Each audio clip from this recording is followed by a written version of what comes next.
our classic pay-per-view review here on the Squared Circle Psychopath. We are reviewing WrestleMania 17. Hello, my name is Michael Valenti. This is Ralph Valenti. For news, reviews, and conversations on all things pro wrestling, subscribe, hit that bell for notifications.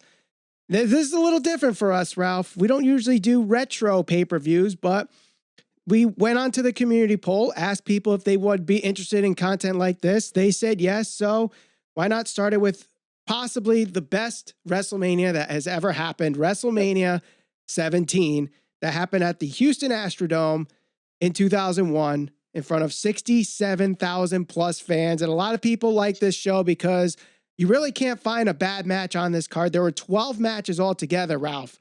And, you know, what other WrestleManias can you really say are better than WrestleMania 17 or even come in the conversation? The only ones I could think of is 19. I know a lot of people talk about 19, 10, and that's about it. Those are really the three. Yeah, I mean, I think most WrestleManias have something in particular that people can point to and be like, wow, that's a really cool WrestleMania moment, or something that stands out that was an epic moment, something like that. But very few, I think, top to bottom, match by match, are going to stand up to this card. When I watched it back, I was actually surprised because I don't remember. Let's see. So if this happened in 2001, that's probably almost 20 years ago. Yeah. So I was probably 20 years ago. I was like 14 at the time. Mm-hmm. So I remembered the matches as I watched them back, but I definitely had a different appreciation for it this time around. Yeah. Watching it last night, I totally agree. And there were some matches that I was like, wow. You know, I didn't realize how good of a match this was until watching it again. So let's talk about it. There's some good in this show. There's some bad in this show and everything in between. So we'll start with the first match, which was for the Intercontinental Championship. And believe it or not, it is Chris Jericho as the champion going up against the then commissioner, William Regal. And this was all set up because Regal was using abusive power to put Jericho in, you know, matches with the rights of Censor and 4-on-1 handicap matches, a 2-on-1 tables match against the Dudleys. And then Jericho would answer back, peeing in William Regal's tea with that face that he had when Regal drank it. It was like, you know, that grimace or whatever after drinking it. I forgot about that. I didn't realize that was 2001. I was waiting for Tajiri to pop out, but I think this was before. Either before or after. I forget when Tajiri actually came involved, but it was around that time, but obviously not during the Jericho situation here. Right. And then Jericho would attack Regal at one point dressed up as Doink the Clown. And Jericho has actually gone on record saying that Shawn Michaels actually thought that Vince was burying him to the point where he was now going to be Doink full time. I don't know. Did you ever hear that story? I have not heard that story, but I'm not surprised to hear it. Yeah. So, all right. But the match itself was surprisingly only 7 minutes. I thought this match was a lot longer, but then watching it last night, I was like, wow, that match is fast. And for two guys that are, you know, Jericho known for his great character work and Regal, who a lot of people say is an underrated wrestler in the ring, I thought they would have gotten a little bit more time. They did what they did with their time, but I think if given more time, this match could have been better. Yeah, I mean, I still thought it was a good match. It was certainly one of the more technical ones, and I think that's something you probably expect out of William Regal. If you go back and watch any of his stuff, whether it was WCW, WWE back in the day, he was definitely one of the more technical guys. I would agree with the fact that he was definitely underrated. I think for a little while they intended to push him. He won the King of the Ring, and then he failed. I want to say he failed a wellness policy test. At some point, and he never got back to that point where he was, you know, being pushed to that caliber. But either way, yeah, this was definitely a strong opening match between the two. It was kind of weird to see Chris Jericho in that fashion, obviously being the boisterous kind of over the top character that he was known for in the WWE, and to see where he's at now. But very cool to still see that he's in the top of the professional wrestling food chain. Right. And, you know, it's funny how now, almost 20 years later, we have the GM of NXT going up against the first AEW champion when everyone's talking about NXT versus AEW. this was really your first glimpse of it 20 years ago. Exactly. Yeah. And I did like the little bit of where Regal was trying to attack the shoulder with the exposed turnbuckle with the ring post. That definitely played along in this match for the 7 minutes that they had. Finish was a little weird. Yeah, I think they messed it up a little bit, but yeah, it's going to happen. Right. So it wasn't, a 5-star match. It's not one that you're going to show people like, you got to see this match, but a good way to start the show. Before the next match, we cut to backstage where Bradshaw, Farouk, and Jacqueline are playing cards at the APA office, where the door is propped up. And you got Bradshaw talking about all these different things that happen in the Houston Astrodome. Well, Ralph, he forgot one big one. Of all the sports moments that happened in the Astrodome, he forgot the biggest one that ever happened there. When the California Bears beat the El Paso Toros in a 3-inning game. How did he miss that one? I mean, Kelly Leak leading the Bears to victory? Come on. But I digress. Anyway, it ends up going further into a 6-man tag where we get Taz, another AEW guy, with the APA going up against the Right to Censor, which is the Goodfather, Val Venis, and Bull Buchanan with Steven Richards at their side. Match was only 4 minutes. But man, in those 4 minutes, I saw about 3 or 4 botches. This was ugly to watch, but still fun at the same time. Yeah, it was definitely a little rough in spots. I forgot all about I didn't forget about Right to Censor, but my God, I think the one thing that I noted most was when they were coming out, how annoying their theme music was. Yes. And just seeing guys like the Godfather and Val Venis in that fashion, playing those those characters, it definitely not fitting. But I mean, I guess if they're being annoying in their heels, that's what they're supposed to be doing. Right. And of course, this was all during that whole like censoring things, and people wanted to censor WWE because of their TNA stuff that they were doing. So they created the Right to Censor faction to kind of make fun of that. They did the best what they could with it. And I believe at the time they were almost undefeated or, almost unstoppable in their short run with the Right to Censor before this WrestleMania. So this was, I don't know if it was their first loss, but it was one of the very first losses as a faction. So it was very weird to see that. But Taz was having a rough time in that ring where, he got whipped into the ropes, but couldn't turn around in time. So he kind of like bellied up into the ropes, bounced back, but managed to be okay. Then he got whipped into the turnbuckle. He didn't turn around in time. That was ugly, Ralph. Yeah, it definitely was. I think this is one more towards like when Taz wasn't necessarily being utilized as much. Yes. So maybe just a little, I don't think ring rust is the right word, but they just certainly didn't have the chemistry that you would have hoped to have a great match. But it still wasn't bad by any means. It was certainly hard hitting with some of those big guys. Yeah. Bull Buchanan certainly was much more athletic than I remember. I think he did a spot where he actually jumped from the mat to the top rope and did something from that point. Yeah, he did a clothesline. Yeah, big guy doing a lot of athletic moves. So right. And something like that is actually kind of rare. So you don't see that too often. But when you go back and watch this card specifically, I mean, guys like that, guys like Test, who who definitely lived up to like the big guy gimmick. There's only a few of them now, even when you look at AEW or WWE. So guys like that aren't necessarily coming along every day. Right.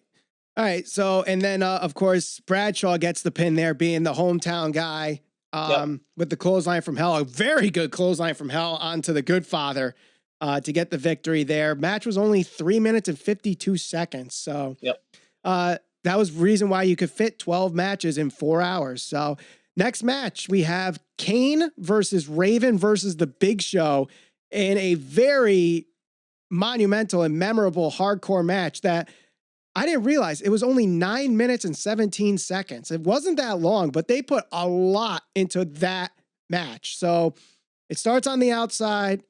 They go through the crowd. The cameras can't really follow them because of all the fans just running up into them. They manage to go to the backstage, throwing Raven through the window. Kane and Big Show throw each other through the wall. There was the golf cart spot that almost took the entire broadcast off because Raven ran over the wire. Then Kane runs Raven over with another golf cart.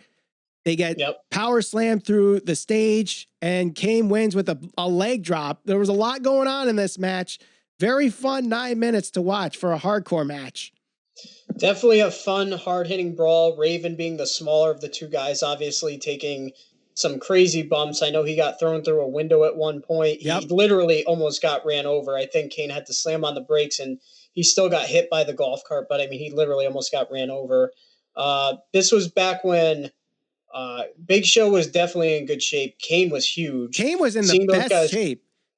Seeing those guys kind of get thrown each other through the sheetrock and the walls and stuff like that, it was like Godzilla and King Kong going at it in the backstage area. So, this was definitely a fun, hard-hitting brawl.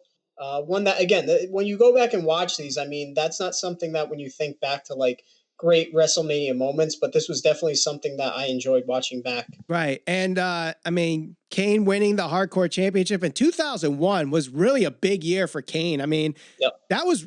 Honestly, that was his best year. He had the best look. He was in the best shape. He was wrestling his best matches.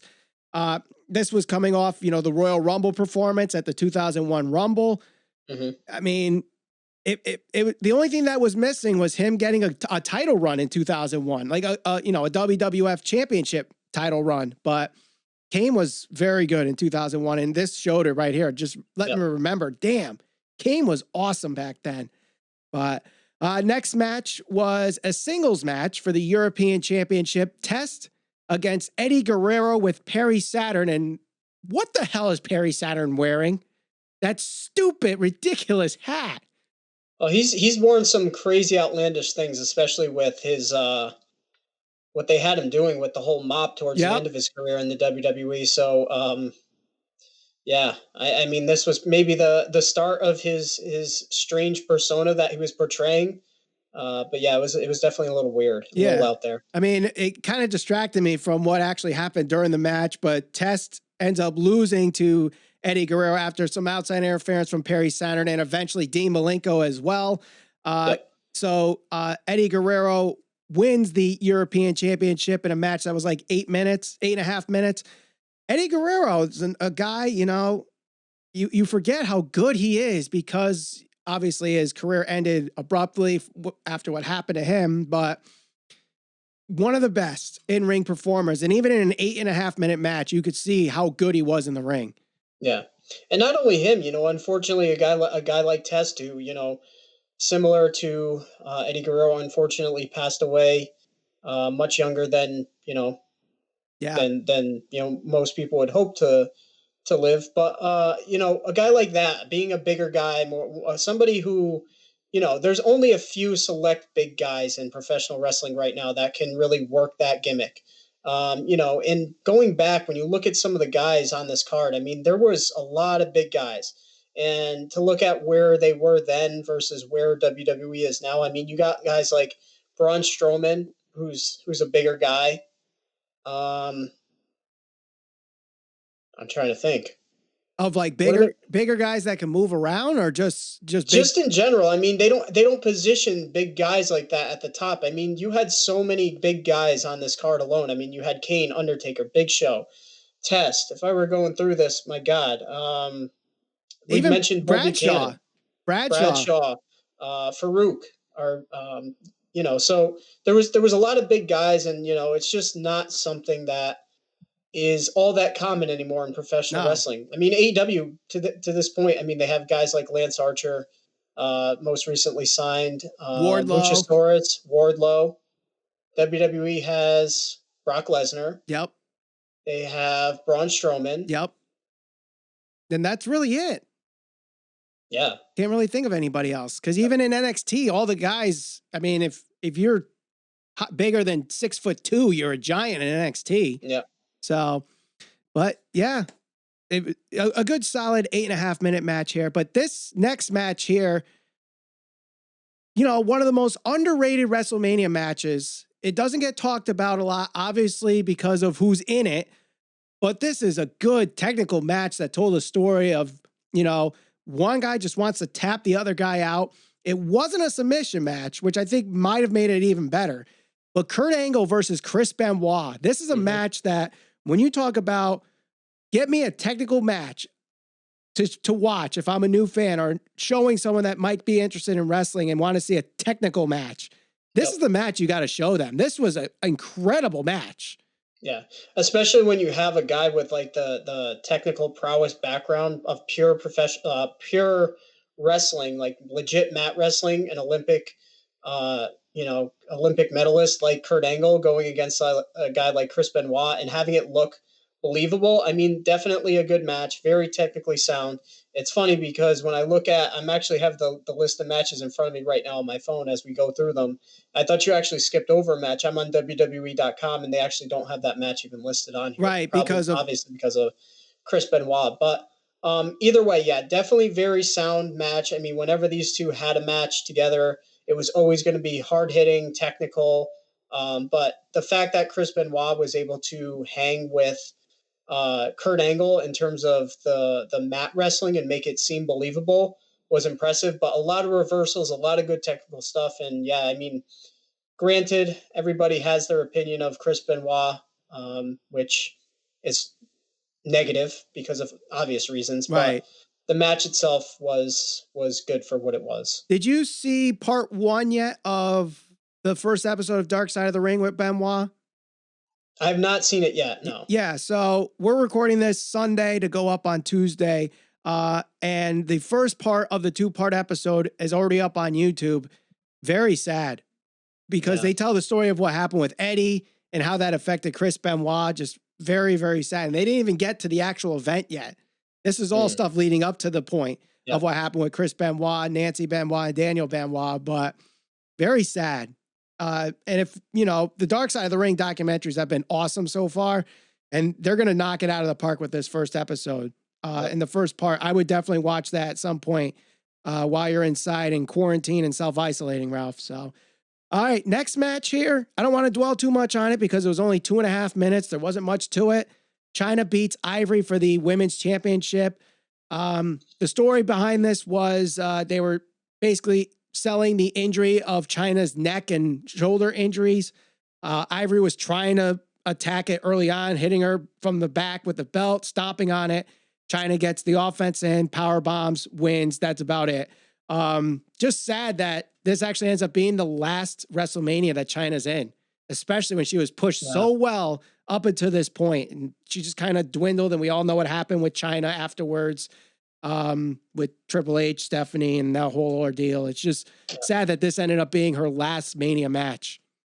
Yeah, really unfortunate. I mean, but when you look at Chyna in this match, it really gives you a glimpse into how good and ahead of her time she really was. I mean, when she came into the WWE, she was really kind of just positioned as, I guess, like a female muscle for DX, Triple H specifically. And she looked in such great shape. She was so over. She worked so good.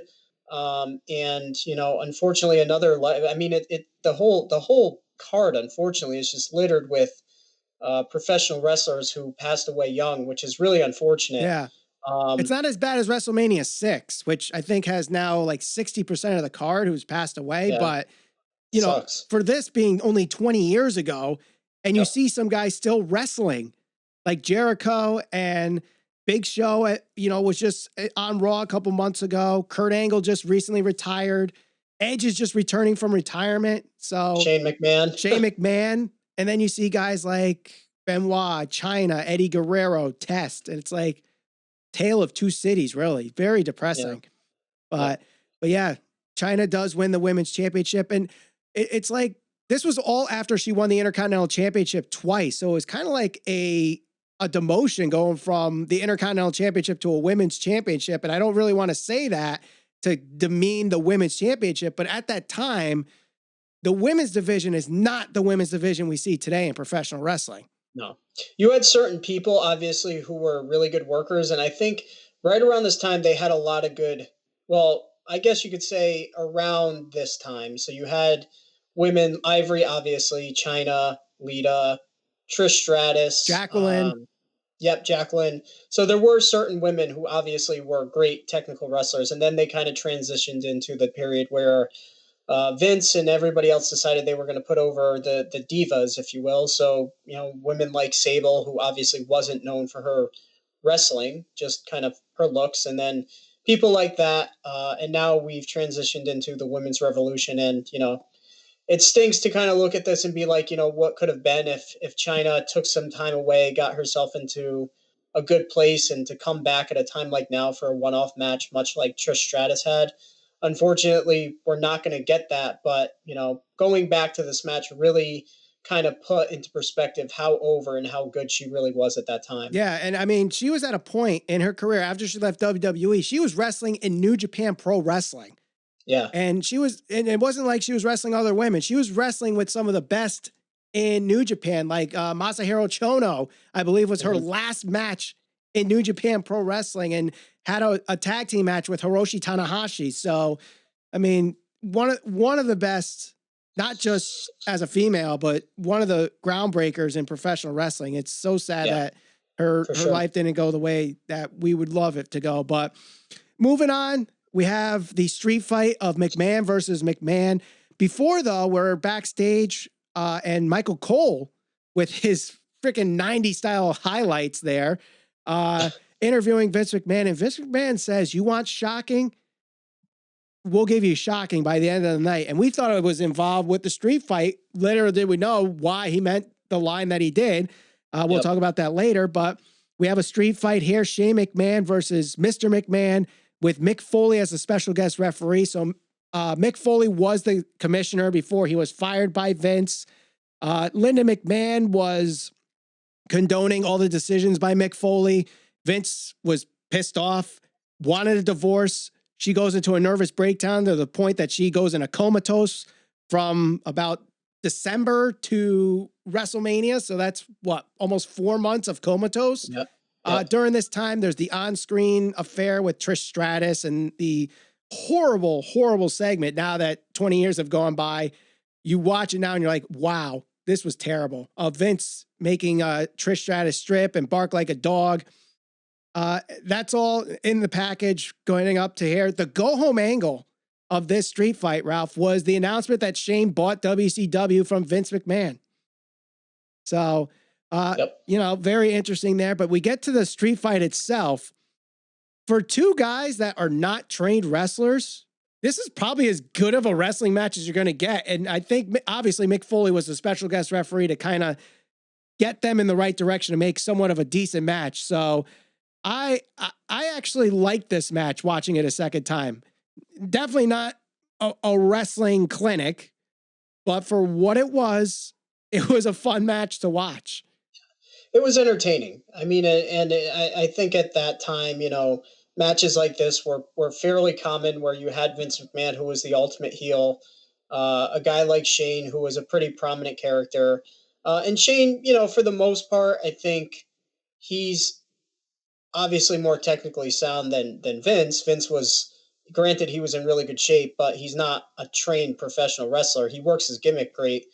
This had certain spots, obviously, the end where he did coast to coast. I don't know if this was the first time he ever did it, but the commentary team definitely made it seem like it was the first time they ever saw him do it. I think it was. So obviously, if you follow professional wrestling, I think maybe Van Dam was the first person to actually do it off the top of my head. Yeah. Maybe not the first person, but the person that was most well known for doing it. Right, the Van Daminator or Van Terminator, whatever it was called. I think it was called the Van Terminator. Van Daminator was when he threw the chair up and did a spin kick. But either way, yeah, obviously Shane McMahon, somebody who isn't trained to be a professional wrestler or who isn't necessarily wrestling on a regular basis like Van Dam, for him to do a move like that at that time was impressive.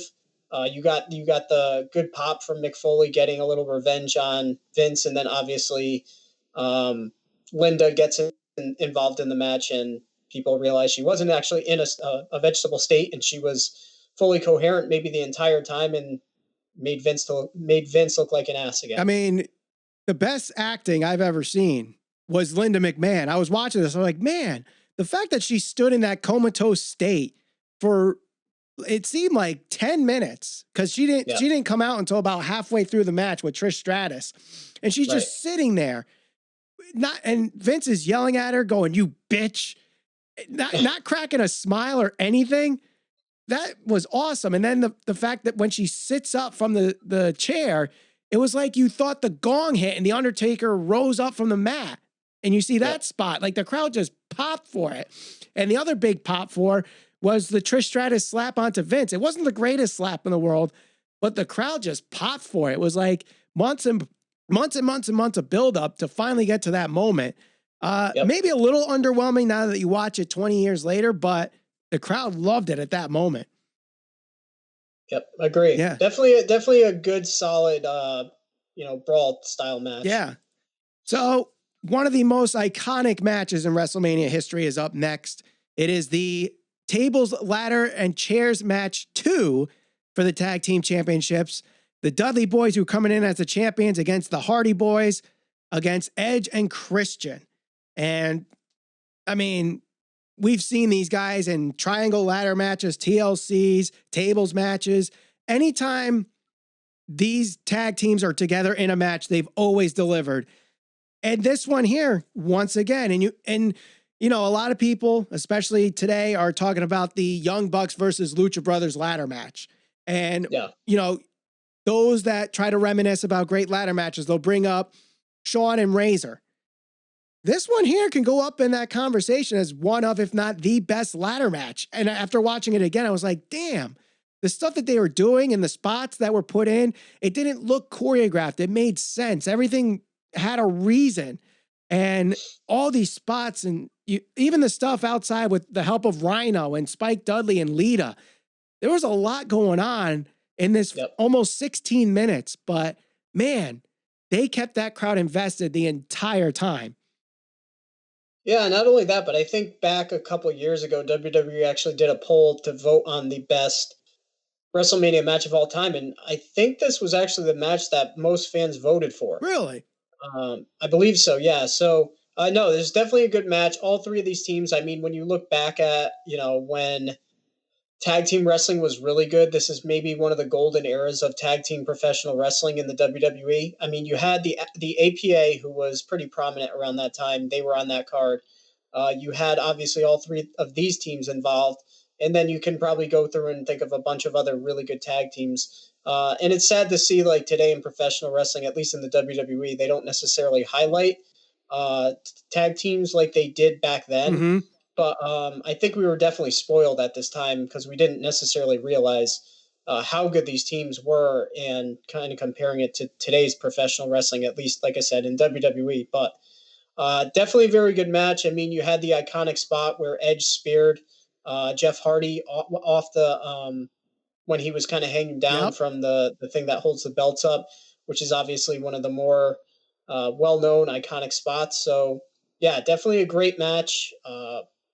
You could show that to anybody. This is a match that stands the test of time even till today. Yeah, and of course, right after that spear, you have the other spot that a lot of people see today is where Matt Hardy and Bubba Ray Dudley are pushed by Rhino off the ladders through the stack of tables, and that was the finish of the match. So, I mean, overall, great match. I don't know how you could say that was a bad match. I don't think anybody would ever say that's a bad match. Definitely one of the best ladder matches of all time. And now watching it again, you're like, man, this definitely could be in the conversation, at least top 3, maybe even the best one.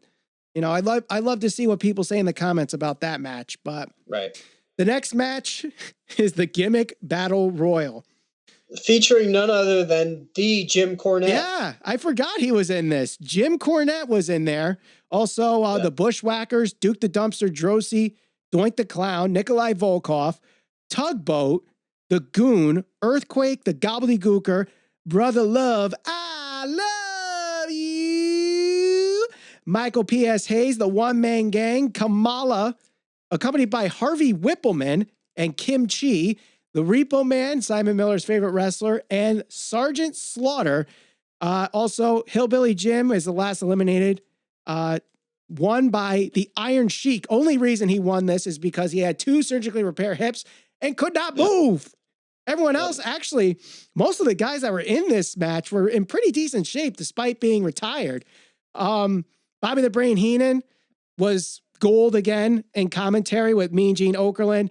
2 things here to say. First, when Bobby the Brain Heenan is introduced, Paul Heyman, who's on commentary tonight, says that He is the best manager, only behind Paul Heyman.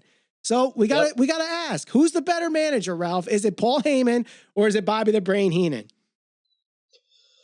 That's a tough one. Those are the two best in my mind, at least for what I've seen growing up and to today. Obviously, anything Heyman does now is just amazing. He's got the gift of gab like no one else. Talks better than most people in professional wrestling. But I mean, when you go back and listen to Bobby the Brain Heenan, either cut promos or even on commentary, he was great too. Yeah. I don't know. I don't know if I could pick between the two because those are my two favorite managers of all time. And they both had legendary wrestlers to manage. Like you talk about Bobby Heenan, he had Andre the Giant, he had Haku, he had Flair, Mr. Perfect. Did he manage Rick Rude too? I imagine at some point. I think he also managed Ted DiBiase at one point. He may have. I don't know about DiBiase. I know Sensational Sherry did at one point, but I don't know if I thought he did. I don't know if Heenan did, but like the whole Heenan family. And you talk about the Colossal Connection, that whole thing. So, and basically anybody that Hulk Hogan was feuding with, Bobby the Brain Heenan was somehow involved with it. And then you look at Paul Heyman, he had the Deadly Alliance that had Rick Rude, Medusa, Stone Cold Steve Austin before he was Stone Cold. Just two great managers, really good managers. If I had to pick, though, I'd probably go with Bobby the Brain Heenan. No one could draw heat, and Heyman's very good at it, but I don't think anybody could draw heat like Bobby the Brain Heenan. And he was so good at it. Yeah, I don't think there's a wrong answer to that question. No, there really isn't. So, and there was another line that Bobby the Brain Heenan said in this when Sergeant Slaughter's coming out and they're showing the video package of him shooting the machine gun. And Bobby the Brain Heenan goes, now you look at that picture and he's shooting blanks. Oh, Bobby, he was so good with one-liners. He's just so good. But, the Gimmick Battle Royal, to me, looking at some of these guys, half of them aren't really gimmicks. Like Earthquake isn't a gimmick. That guy was like in the title picture at one point. Tugboat, I don't think is really the Tugboat character might have been a gimmick, but when he was with Earthquake as the natural disasters, I wouldn't really call him a gimmick. Right. Michael P.S. Hayes, in WWE's eyes, he might be a gimmick, but he was a top guy in his territories. Cornette isn't even a wrestler. Why was he in the Gimmick Battle Royal? And Sergeant Slaughter, this guy was a former WWE champion. Same with the Iron Sheik. Yep. Most of the guys were gimmicks, but some of these guys, I don't know if I really call them gimmicks for a Gimmick Battle Royal. It was kind of I would think more of an insult to those kind of guys when you have Sergeant Slaughter, former WWF champion, eliminating Duke the Dumpster Droese, but I don't know. Maybe I'm just overthinking it. But the only thing that was missing was Papa Shango. Well, he wrestled early in the night, but imagine if they did that, have him pull double duty. His match earlier in the night was only 4 minutes. So, and this is actually could have came in as Kama Mustafa. He could have came in as Kama Mustafa. That could have worked too, either way. But this is actually the only match of the night where someone from Texas did not win their match. Obviously, P.S. Hayes and the Gobbledygooker, I believe, is from Texas. That's one of the Guerreros. Hector Guerrero was the Gobbledygooker. You have Michael P.S. Hayes, that's from Texas. And Brother Love is from Houston. So that's the only match of the night where someone from Texas did not win their match. But another hometown guy is in our next match, The Undertaker, going up against Triple H in a singles match that ended up sort of being a no disqualification match as a ref bump, led to them going to the outside and Undertaker chokeslamming Triple H through the production tower that they had there. This 18-minute match felt like a 40-minute match. It was long. It felt long. You're talking about the Undertaker match? Yeah. Yeah. It felt long, but I actually thought this was this was one of those matches that I watched back and I thought it was a lot better than I remember it being. I thought that Triple H, going back and watching this when he was younger, and he's a guy that gets obviously talked about as being one of the better heels in professional wrestling. I thought he worked this match really well. I thought that he played his gimmick, or that the game, he played that perfectly. The whole sledgehammer thing, obviously he was doing that even back then. This was one of those matches that I watched back and I was like, oh wow, when these guys were in their prime, they definitely were really good. And you know what? Not only that, but they went back and they did it 2 times again after that, most recently, and they still were able to put on great matches. Yeah. So this was one of those matches, along with a few of the other ones that I watched back on this card. But this one I think stuck out most to me as being a match that was better than I remembered it. Yeah. I mean, I believe Dave Meltzer didn't really give this many stars in his star rating. I think he gave it like a 4.5 or something. Well, I think that was someone else that gave it a 4 out of 10. I think Meltzer might have given it a 1 out of 5 or something, but it wasn't. I mean, I'm pretty sure people said the McMahon street fight was better than this match at that time. So, but yeah, I didn't think, when I see the time now as 18 minutes, it felt longer actually. Yeah. But yeah, looking at it now, it might have been a little better than I remembered, but the match that I thought was a lot better than I remembered was Stone Cold Steve Austin versus The Rock for the WWE Championship in the no disqualification match, which was announced right then and there. And Jim Ross goes, well, when did that happen? But yeah, this match, we all know what happens at the end. We know that eventually Steve Austin turns heel. But one thing that I realized now watching it was Austin was playing the heel in this match the entire time. And the fans just kept cheering for him and cheering for him and cheering for him. It's like Vince tried everything they could to get the fans to cheer for The Rock with the false finishes and not having The Rock quit.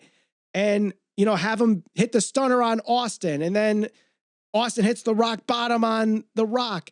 But yet the fans still popped for when Austin won, as if he was still the top baby face in the company, not realizing like he just turned heel, guys. Yeah, well, even before the match started, it probably had the best, at least one of the best. Most people would agree with that.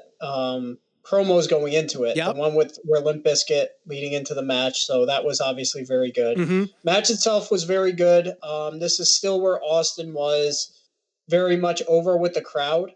At the same time, they were kind of treating him as this paranoid guy who was obsessed with the WWF title at the time.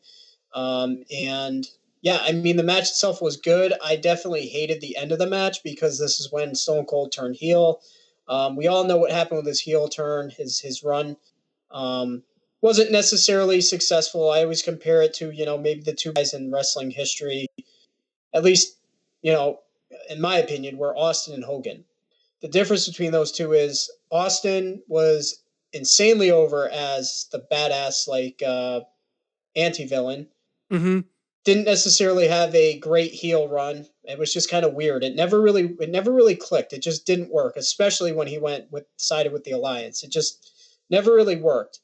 Hogan, on the other hand, had a very successful run at the time as the leader of the NWO. So yeah, those are the two things that the things that differentiate between the two. But for the match itself, very good. I just, to me, I wasn't into the ending because I was such a big Stone Cold fan. And to see him side with Vince McMahon, it was almost just like, well, what the hell? This isn't supposed to be. Right. Right. And I thought the commentary was very good with this, where Jim Ross was still supporting Stone Cold Steve Austin throughout the match, where Paul Heyman kind of knew, like, Austin is doing heelish things and he's trying to explain to it, like, he's going to do whatever it takes to win the WWE Championship. And Heyman pulled that off so well. And the commentary really told that story throughout the match. Couple big spots in this match that I really liked. I liked how they kept tying in Austin's past into this match. This sharpshooter spot where he's bleeding profusely, and you thought he was going to pass out again while The Rock had it on. Austin putting the